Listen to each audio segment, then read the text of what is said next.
making headlines. There's major transfer news concerning them and Arsenal this evening because they've agreed, Arsenal, a £75 million deal with Newcastle for their skipper Bruno Guimares.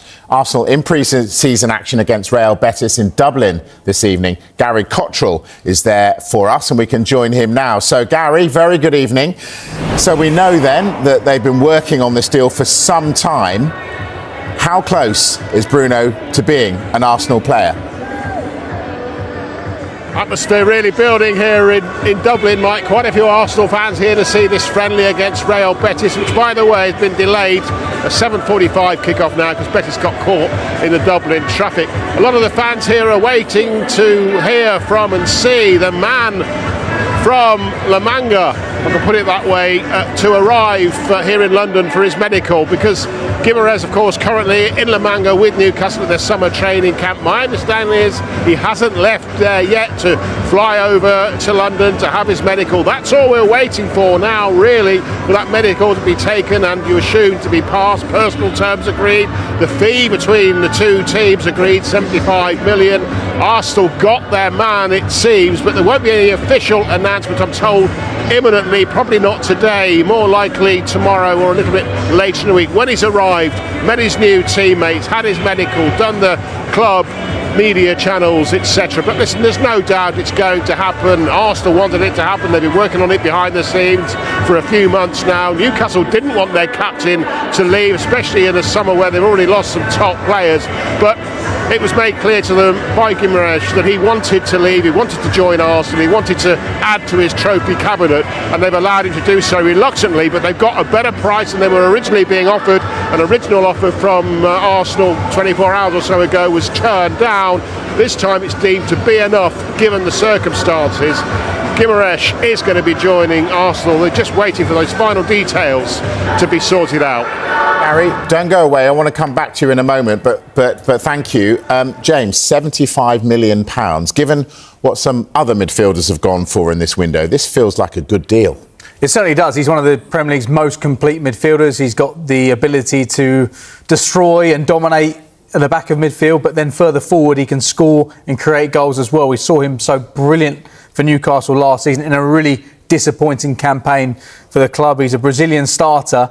The transfer fee is high when you consider it compared to other Premier League signings of players over the age of 28. Guimares turns 29 in November, and Arsenal actually have favoured 23 to 26 in terms of recent transfer activity, but they saw this as a real market opportunity. £75 million to bolster a midfield which has just won the Premier League, and it will take the strain off Declan Rice, bringing in a player of this calibre in this season. I mean, it's a mouth-watering prospect for Arsenal fans, the thought of Guimares and Rice playing alongside one another. But when you consider Rice's issues with injury and fatigue towards the back end of last season, he will welcome the addition of this Brazilian international. Martin Zubimendi there as well. We'll get on to whether and what this may mean for Miles Lewis-Skelly, but this is a brilliant signing for Arsenal. £75 million when you compare £100 million for Sandro Tonali, clearly a younger player from Newcastle United, but it feels like a really, really good deal. I think Arsenal are hoping to pay slightly less than that, but Newcastle argue they've got good money for a player with 2 years left on his contract, and now the focus for them is rebuilding. But for Arsenal, massive signing. Well, they may have got good money, but hang on, it feels like Newcastle are getting assets stripped here.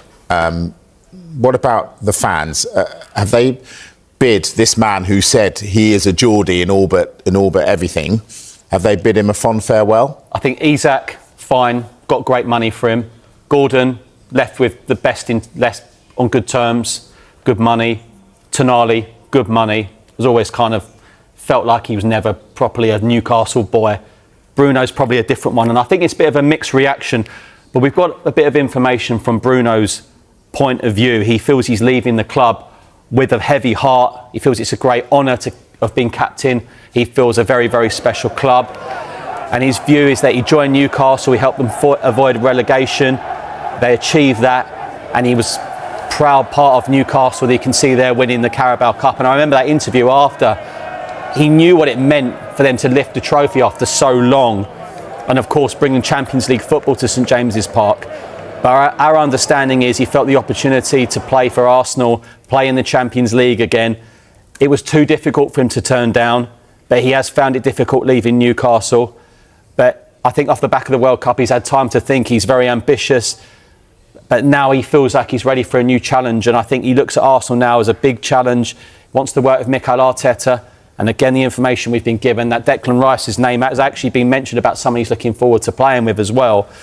But he also said that Newcastle will always have a special place in his heart. And it's clearly down to the Newcastle fans how they feel about those feelings.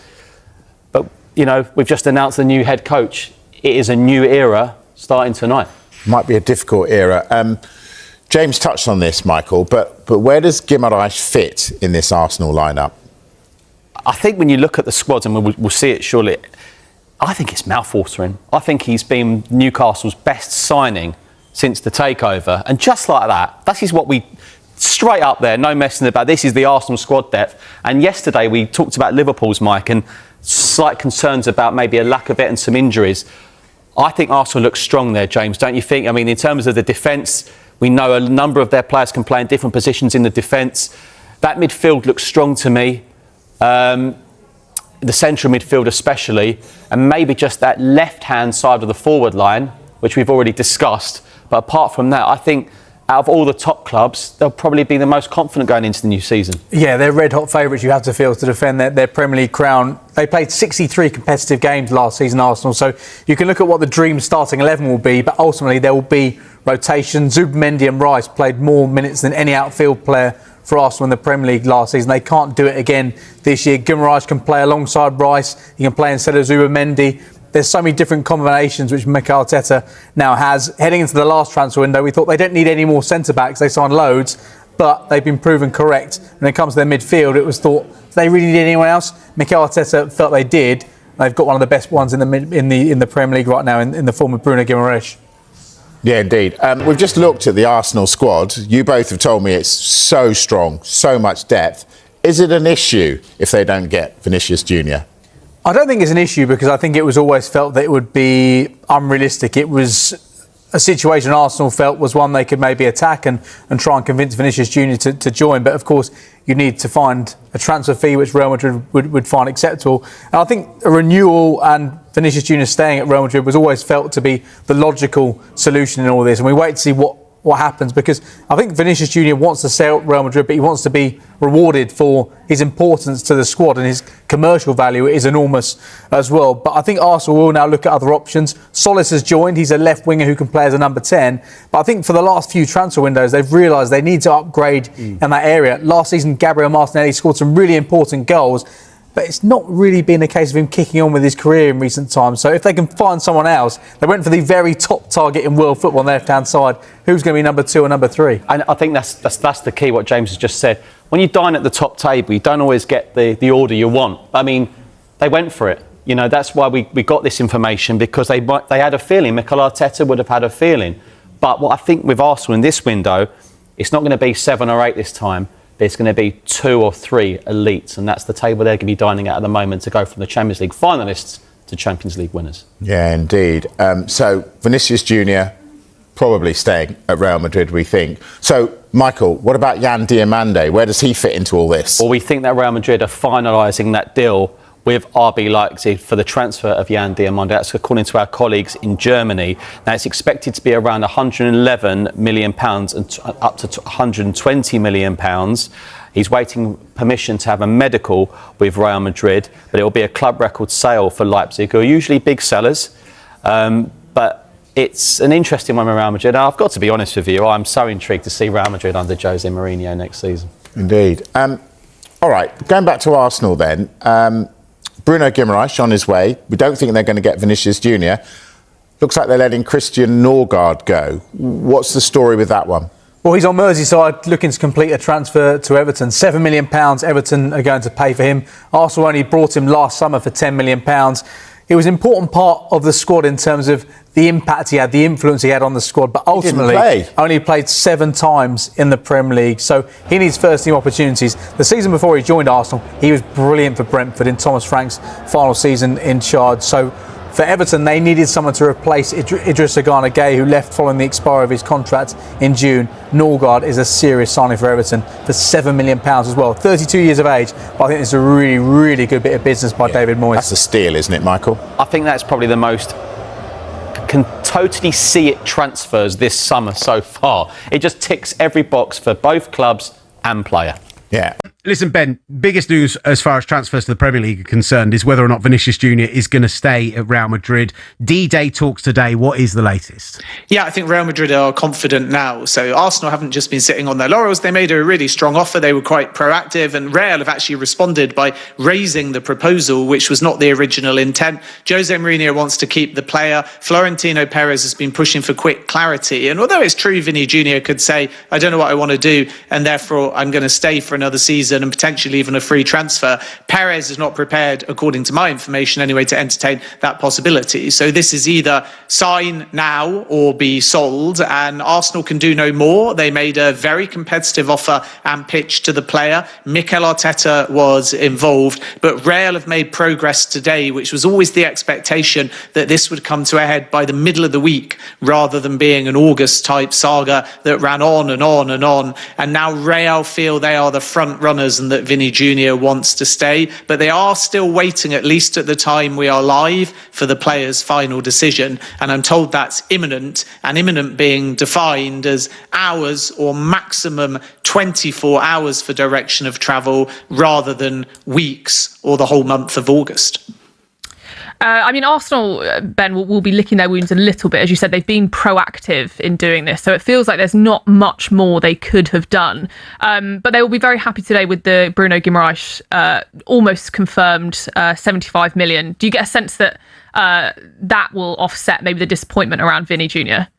Yeah, I think Vinny Jr. was a dream target and one that Arsenal approached with confidence, but Real Madrid were never going to entertain formal talks until they had an answer from the player, and therefore the club-to-club part of a potential Vinny Jr. deal was always going to have to wait. And if the door opens, Arsenal will still walk through it because, as I said before, Florentino Perez is prepared to sell. So I know if Vinny extends, a lot of Arsenal fans listening will say that was always the direction of travel and Arsenal were the stalking horse. But I think it's a bit more complicated, and they've gone all in on an elite target, which shows you where this project is at. And if they fail, it won't be through lack of trying. But of course, now Real consider today's meetings very positive. And the player's in a great position, right? Because he could go to Arsenal, earn good money. He's now got improved money at Real Madrid. If he was to dig in, then he's got an existing contract as well. And all of these things are in his favour now because he's spoilt for options. With Bruno Guimares, a long-running saga. We have to be respectful to Newcastle. Their position is formal talks only started a few days ago. Arsenal sources and those close to the player tell me that this has been dragging on for weeks and has been advanced for at least the last 2 weeks. And now we have this agreement on a £75 million fixed fee, and Bruno Guimares has been given permission to undergo his Arsenal medical. But make no mistake here, this is not Guimares' consolation prize for Vinny Jr. This is the Newcastle captain, long-standing target, and Arsenal are going to attack the market for another wide attacker or winger. So if they don't get Vinny Jr., they will still be busy in the market.